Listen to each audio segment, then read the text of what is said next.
Narito na naman tayo para sa isang napaka-sweet at nakakakilig na love story nila Kalingap Edu at Ate Viancy. Tulad mo ay aking makilala at kung ano ako'y Para sa pagpapatuloy ng ating love story ay matutunghayan na ninyo ang mga nangyari sa birthday ni Kalingap Edu.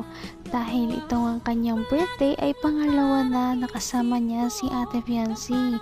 Kung matatandaan natin at mabalikan natin sa ating mga nakaraang video, makikita natin na si Ate Viancy ay talagang napakamahiyain pa niya noon nung unang pumunta siya sa birthday ni Kalingap Edu. At parang halos hindi pa nga sila makapag-usap nang silang dalawa lamang. Ngayon naman ay mag-birthday na si Kalingap Edu na sweet na sila sa isa't isa at kahit papano ay sobrang naging close din talaga sila sa dumaan na taon.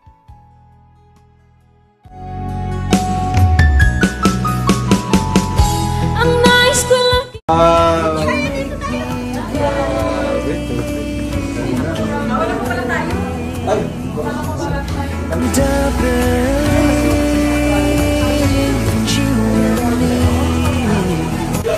Eds, happy birthday! Happy birthday, Eds!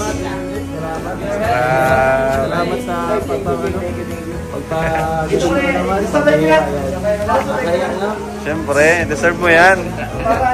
At saka ano na rin natin, parang relax na rin tayo, di ba?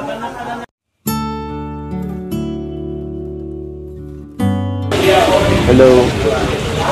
Ay, Parang umiiwas ka. Ba't nagsusulo ka dito? hira ka. Kanina ka pa. Kung isang araw ka pa pala. Hindi mo pa ako binabati. Sinungaling ka. Binati na kita. Kaya nga, pero parang hindi ko ramdam eh. Hindi ngayon, mapadili na nga birthday. Wala na, sinabi ko na eh. Tatap mo ka pa rin sa akin? Hindi. Mukhang oo. Hindi daw. Pansin ko. Oo nga. Pansin ko kasi parang parang ang cold mo ngayon. Lamig na nga ng panahon, ganyan ka pa. Ang bihira naman, oh. Bakit? May problema ba? Wala. Saka sa mga post mo sa FB, kung ano-ano, nakakaano. Kung ano ako'y tanggap mo na, hindi ka rin nag-alala. Venue pa lamang ng birthday ni Kalingap Edu ay grabe at talaga halatang ginastosan na dahil meron pa talaga itong napakaliit na swimming pool na ma-enjoy nila pagkatapos ng party. At ito na nga ang mga susunod na pinag-usapan nila. Mga post mo sa FB, kung ano-ano, nakakaano. Sabi ko sa'yo, joke lang yung mga post ko. Ay, walang joke. Joke. Ano kasi, hindi ko maiwasan, maisip yung mga maiwan yung school activities. Hindi ba pwedeng dalahin? Oh, nakapagpaalam naman tayo ng maayos eh. Bayag naman yung principal, di ba? Kahit na, kasi Ha? talaga. Natatakot ka, baka mapag-iwanan ka. Ha? Ganun din. Huwag kang mag-alala, makagraduate tayo lahat. Kayo pala, ikaw pala. Pero huwag mo na isipin yung birthday mo ngayon. Ha? Hira. Ito kasi. Ba't mo kasi pinapahirapan ang sarili mo? Magutin mo na kasi ako.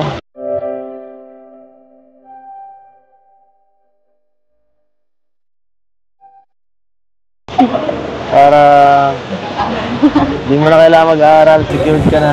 Diba? Oh. Ayun eh. Hindi pwede yun. Ha? Hindi pwede yun? Mas importante pa rin yung pag-aaral. Mag-aaral. Saka kung sakali mo na maging tayo, hindi mo na kumaasa sa'yo. Pwede ba yun? Hindi pwede, no? Gusto ko, ka lang, taong bahay ka lang. Ayoko nang gano'n na. Ayaw mo lang ganun? Ayaw. Sino mag-aalaga sa anak ko? Wala. Pagpira ka na.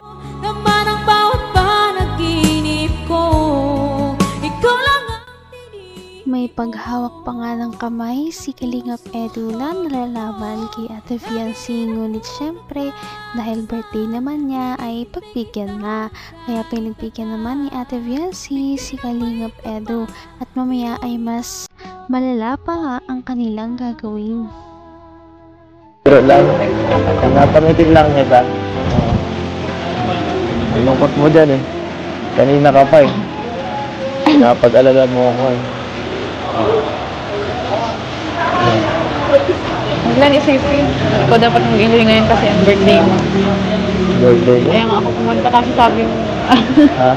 Nag-chat ka wag ah. Wala akong sinabi. Oo, meron. Sinungaling ka. Meron.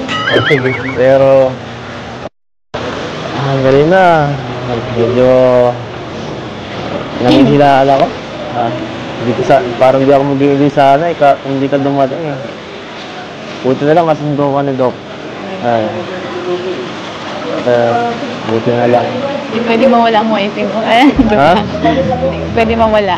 Hindi ka pwede mawala. Saan? Dito, sa ano mo? Dito o sa akin? Saan ba? Saan ba yan? Dito yung birthday mo sa pag-celebrate ng birthday mo. Yun lang. Maging sweet ka ng konti. Birthday ko ngayon, no? Ano? Maging sweet ka ng konti. Alam mo yun. Para naman, pinanghihinaan na ako dito pati, oh. Hindi mo ako Add dito. na lang kita.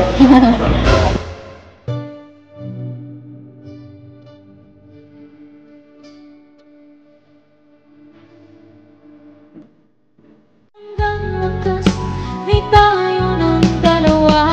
Palagi kang At ayun na nga, walang-wala talaga si Kalingap Edu kapag si Ate Fiancé na ang bumanat.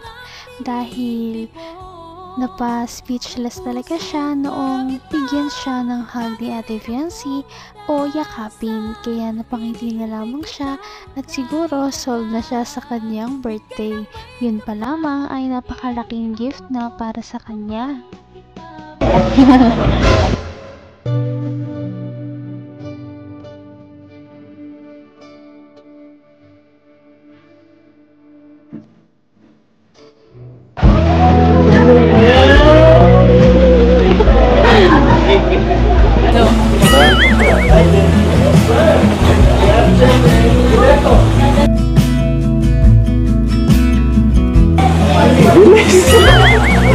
Pambira.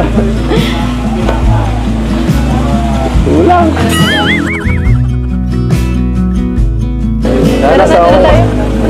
Sana sa Hong Kong mas matagal. Malamig dun eh. Mas malamig sa Hong Kong. Mas matagal ang kailangan ta. Wahahay! Bro! Ahuli mo ako, bro. Ay, bro. Regalo, bro, para sa mga birthday celebrant natin. Grabe. Ito, kulay ng EDC. Ito. Ito, wala akong mahanap iyan, kaya violet na lang. Pero paras, ito bro, silipin mo, bro. Bro. Brief. Uy! Ay, medyas. Branded yan. Bro. Mahalin yan, bro. Thank Magaling you, sila bro. lalo sa basketball.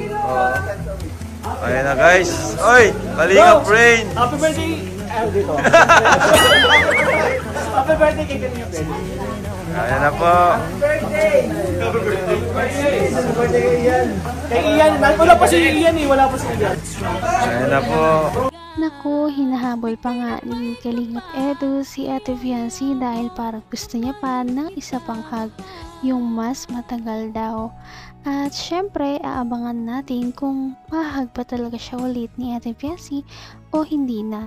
At yan ang inyong makikita natin sa ating susunod na video. Ano kaya ang mga mangyayari sa birthday ni Kalingap Edu? Napaka-sweet talaga nila at napakabait ng tambalang ito kaya maraming sumusuporta. Kaya naman sana ipatuloy natin silang suportahan at mahalin si Fiancé, si Kalingap Edu at ang Kalingap team. Yun lamang at maraming salamat sa panonood. Abangan natin kung magkakatuluyan ba talaga si Kalingap Edu at Fiancé. Hanggang sa muli! Bye! ngayon'y abot